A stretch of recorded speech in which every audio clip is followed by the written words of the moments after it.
بسم اللہ الرحمن الرحیم۔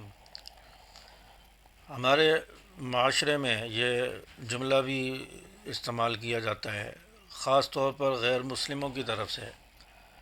اہل تشیع مکتب فکر کا یہ جملہ ہے، ان کی طرف سے رائج ہوا ہے، اور وہ جملہ یہ ہے کہ اسلام زندہ ہوتا ہے ہر کربلا کے بعد۔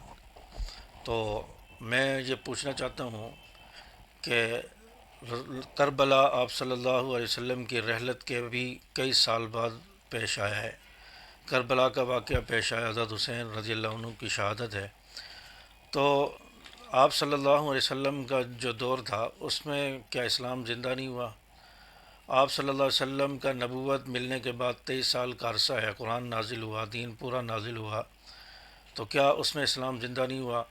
پھر اس کے بعد ابوبکر صدیق رضی اللہ تعالیٰ عنہ کا 2 سال کا دور آتا ہے، اس میں اسلام زندہ نہیں ہوا۔ حضرت عمر فاروق رضی اللہ تعالیٰ عنہ کا دور آتا ہے، اس میں اسلام زندہ نہیں ہوا۔ حضرت عثمان غنی، حضرت علی المرتضیٰ رضی اللہ تعالیٰ عنہ کا دور خلافت آتا ہے، اس میں کیا اسلام زندہ نہیں ہوا؟ حضرت امیر معاویہ رضی اللہ تعالیٰ عنہ کا دور خلافت ہے 64,65,000 مربع میل پر، کیا اس میں اسلام زندہ نہیں ہوا؟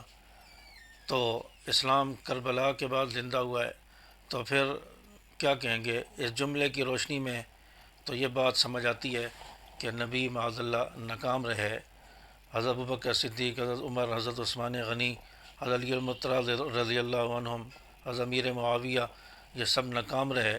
تو اس جملے سے تو یہی پتہ چلتا ہے، تو یہ جملہ ہی سراسر غلط ہے۔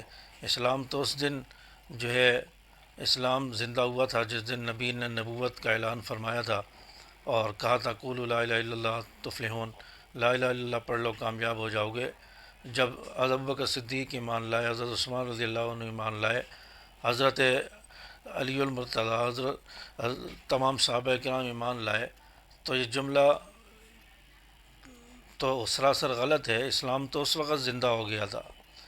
تو اس جملے کو اگر دیکھا جائے اور کربلا کو دیکھا جائے، کربلا تو آپ صلی اللہ علیہ وسلم کی رحلت کے کئی سال بعد پیش آیا ہے، خلفائے راشدین کے دور کے بھی کئی سال بعد پیش آیا ہے۔ تو اسلام اگر کربلا کے بعد زندہ ہوتا ہے تو پھر اس دور کو کیا کہیں گے؟ نبی کے دور کو، خلفائے راشدین کے دور کو کیا کہیں گے؟ کیا وہ ناکام رہا، اس میں اسلام زندہ نہیں رہا؟ تو اس لیے یہ جملہ عموماً ہمیں سوشل میڈیا پر بھی لکھا ہوا ملتا ہے، وہاں پر بھی لوگ کہتے ہوئے نظر آتے ہیں، اور اسی طرح کئی ساری جگہوں پر لوگ گفتگو میں میڈیا کے اوپر یہ جملہ بار بار دہراتے ہوئے نظر آتے ہیں، اور اشعار کی صورت میں یہ جملہ لکھا ہوتا ہے، اپنے تقریروں میں، اپنے باتوں میں یہ جملہ کہتے ہیں کہ اسلام زندہ ہوتا ہے ہر کربلا کے بعد۔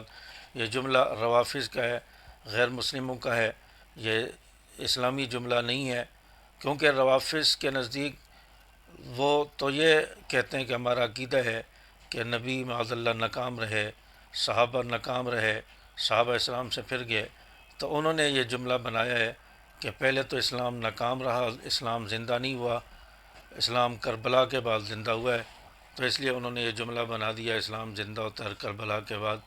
اس لیے اس جملے کو چھوڑ دینا چاہیے، اپنی گفتگو سے نکال دینا چاہیے، اور اس قسم کے الفاظ اور جملے سوچ سمجھ کر کہنے چاہیے۔ اللہ تبارک و تعالیٰ میں سمجھ عمل کی توفیق عطا فرمائے۔